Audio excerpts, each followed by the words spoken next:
Salam dalam keheningan, saudara-saudaraku yang dikasihi Tuhan.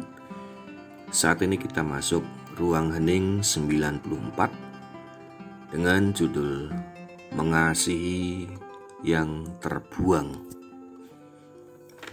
Mari kita siapkan hati kita sebelum kita menerima firman Allah.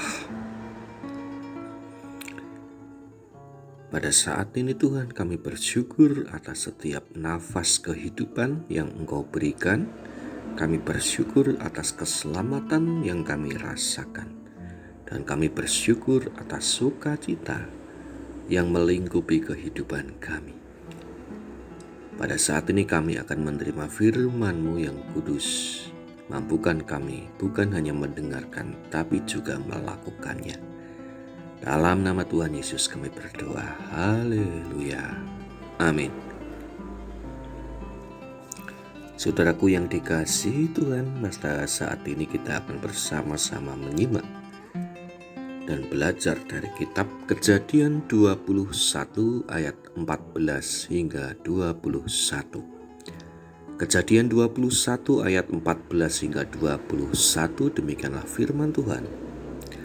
Keesokan harinya, pagi-pagi Abraham mengambil roti serta sekirbat air dan memberikannya kepada Hagar.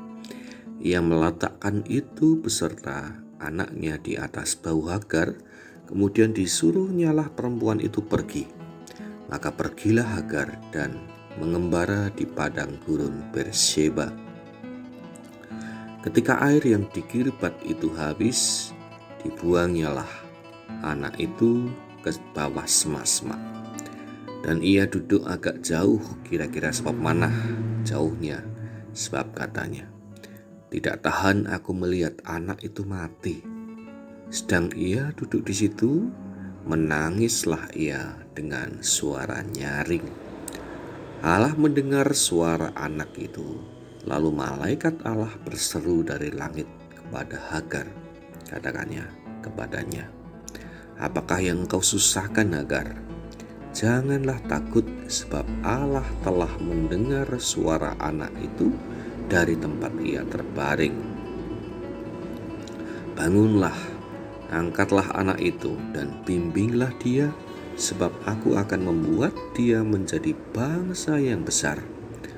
Lalu Allah membuka mata Hagar, sehingga ia melihat sebuah sumur. Ia pergi mengisi kirbatnya dengan air, kemudian diberinya anak itu minum. Allah menyertai anak itu sehingga ia bertambah besar. Ia menetap di padang gurun dan menjadi seorang pemanah. Maka tinggallah ia di padang gurun Paran, dan ibunya mengambil seorang istri baginya dari tanah Mesir. Demikianlah firman Tuhan. Yang berbahagia kita yang menerima sabda Allah dan yang melakukannya. Salam sehat dan bahagia, saudara-saudaraku yang dikasihi Tuhan.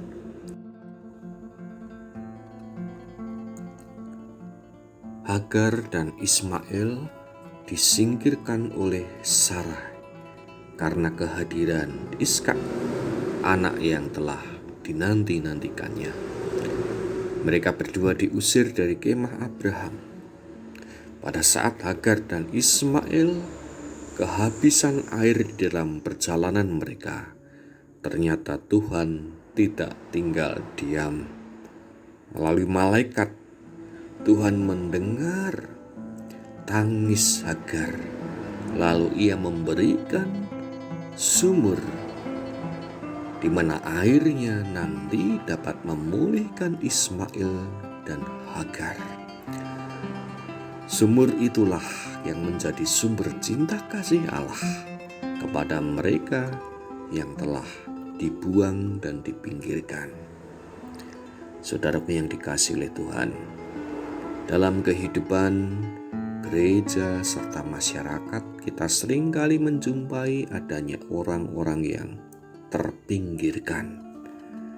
Kita seringkali menjumpai seperti halnya Hagar dan Ismail, orang-orang yang dibuang, mereka yang dianggap lemah, mereka yang tidak punya kuasa, mereka yang dianggap najis ataupun kotor ataupun berdosa, mereka yang dikucilkan dari komunitas.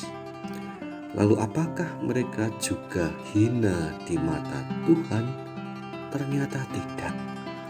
Justru Allah selalu memberkati dan memelihara mereka, sama seperti Ismail dan Hagar yang diselamatkan dengan sumur kehidupan. Lalu bagaimanakah respon kita ketika menjumpai mereka yang terpinggirkan dalam kehidupan ini? Siapakah sesama manusia yang harus dikasihi itu? Mereka yang terpinggirkan adalah bagian dari sesama manusia. Sejahat apapun kehidupan mereka, sekotor apapun kehidupan mereka, sehitam apapun perbuatan yang mereka lakukan, mereka juga layak untuk mendapatkan cinta dan kasih. Amin. Mari kita satukan hati di dalam doa. Tuhan, mampukan kami berbagi kasih kepada siapapun sesama kami, termasuk mereka yang terpinggirkan, mereka yang berada di dalam kehidupan yang tidak layak, mereka yang dijauhkan dari kehidupan masyarakat dan bahkan gereja. Mampukan kami untuk dapat mengasihi bukan hanya orang-orang yang dekat dengan kami, tapi juga komunitas ataupun mereka yang terpinggirkan tersebut. Sama halnya Engkau pun juga mengasihi Hagar dan juga Ismail. Mereka diusir dari kehidupan Abraham, tapi Engkau tetap memelihara mereka. Engkau tetap menyelamatkan mereka.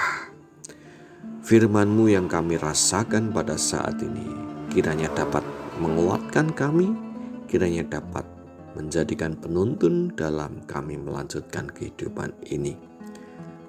Tuhan, mampukan kami untuk senantiasa bersyukur atas setiap berkat, rahmat, anugerah yang kami terima.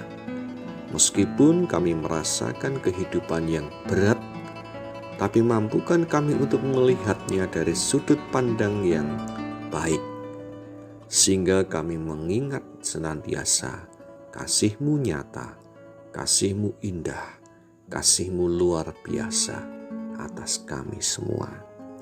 Terima kasih Tuhan, kami serahkan ungkapan syukur kami dan juga kami serahkan permohonan kami ini.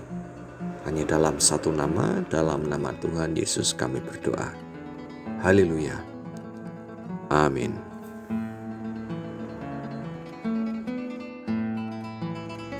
Demikianlah kita telah bersama-sama merenung di ruang hening. Dan sampai jumpa di ruang hening selanjutnya. Tuhan memberkati kita semua.